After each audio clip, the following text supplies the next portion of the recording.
Mahabub Nagar parliament అభ్యర్థిగా తన పేరును ప్రకటించడంతో అప్పనపల్లి ఆంజనేయ స్వామి దేవాలయంలో ప్రత్యేక పూజలు నిర్వహించారు డీకే అరుణ. తనపై ఎంతో నమ్మకం ఉంచి టికెట్ మరోసారి ఇచ్చిన ప్రధాని మోడీ, జాతీయ అధ్యక్షుడు నడ్డా, హోంమంత్రి అమిత్ షా, రాష్ట్ర అధ్యక్షుడు కిషన్ రెడ్డికి ప్రత్యేక కృతజ్ఞతలు తెలిపారు. ఈ సందర్భంగా కాంగ్రెస్, బీఆర్ఎస్ పార్టీలపై తనదైన శైలిలో విమర్శలు చేశారు. గతంలో అత్యధిక స్థానాలు గెలిచిన బీఆర్ఎస్ పార్టీ నేడు పార్లమెంటు అభ్యర్థులను ప్రకటించేందుకు వెనుకడుగు వేసే పరిస్థితి వచ్చిందన్నారు. 6 గ్యారంటీలు అంటూ అబద్దపు ప్రచారాలు చేసి కాంగ్రెస్ పార్టీ అధికారంలోకి వచ్చిందన్నారు డీకే అరుణ. బీఆర్ఎస్ పార్టీ ఈరోజు పార్లమెంట్ ఎన్నికల్లో పోటీ చేద్దామన్నా ముందుకు వచ్చినటువంటి అభ్యర్థులు లేనటువంటి పరిస్థితులు ఎదుర్కొంటా ఉంది. ఈ రోజు ఇచ్చినటువంటి హామీలు వాళ్ళు ఈరోజు ఆర్టీసీ బస్సులో మేము మహిళలకు ఉచిత ప్రయాణం అని చెప్పిన మేము నెరవేర్చినటువంటి ఓ గొప్ప హామీని అమలు చేసామని చెప్పుకుంటా ఉన్నారు. ఈరోజు గ్రామీణ ప్రాంతాల్లో ఒక గ్రామం నుంచి ఇంకో గ్రామానికి బస్సులే లేనటువంటి పరిస్థితి ఉన్నది. ఏదో పట్టణ ప్రాంతాల్లో ఉన్నటువంటి బస్సుల్లో ఈరోజు మహిళలు ప్రయాణం చేస్తుండవచ్చు, కానీ గ్రామీణ ప్రాంతాల్లో మహిళలకు ఎక్కడ కూడా ప్రయాణ సౌకర్యం పెద్ద ఎత్తున లేదు. ప్రతి మహిళకు నెలకు 2,500 రూపాయలు ప్రతి నెల అందిస్తాము అని చెప్పినటువంటి మాట చెప్పిండు.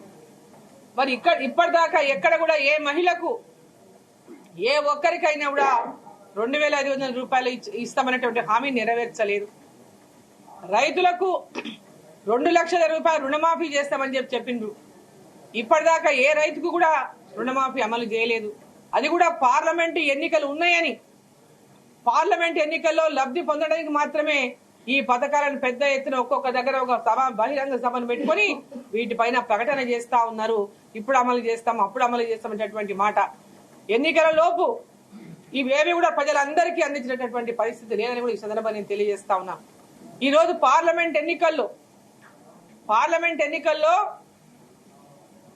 17 స్థానాలు పార్లమెంట్ స్థానాలు గెలిపియండి, కేంద్రంలో కాంగ్రెస్ ప్రభుత్వం వస్తుంది, ఈ యొక్క పథకాలన్నీ కూడా అమలు చేస్తాం కేంద్ర ప్రభుత్వ సహకారంతో అనేటటువంటి విధంగా ప్రజలకు ఈరోజు ముఖ్యమంత్రి గారు ఎన్నో సభలలో చెప్పి ఈరోజు ప్రజలను మళ్లీ మభ్యపెట్టేటటువంటి ప్రయత్నం చేస్తా ఉన్నారు.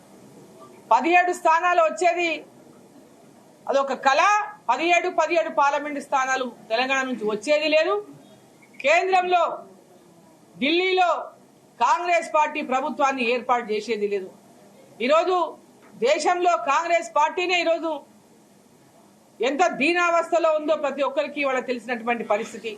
కాంగ్రెస్ పార్టీ వాళ్ళ దేశంలో వాళ్ళ ప్రధానమంత్రి ఎవరో, క్యాండిడేట్ ఎవరో కూడా చెప్పలేనటువంటి పరిస్థితిలో ఉన్నటువంటి కాంగ్రెస్ పార్టీ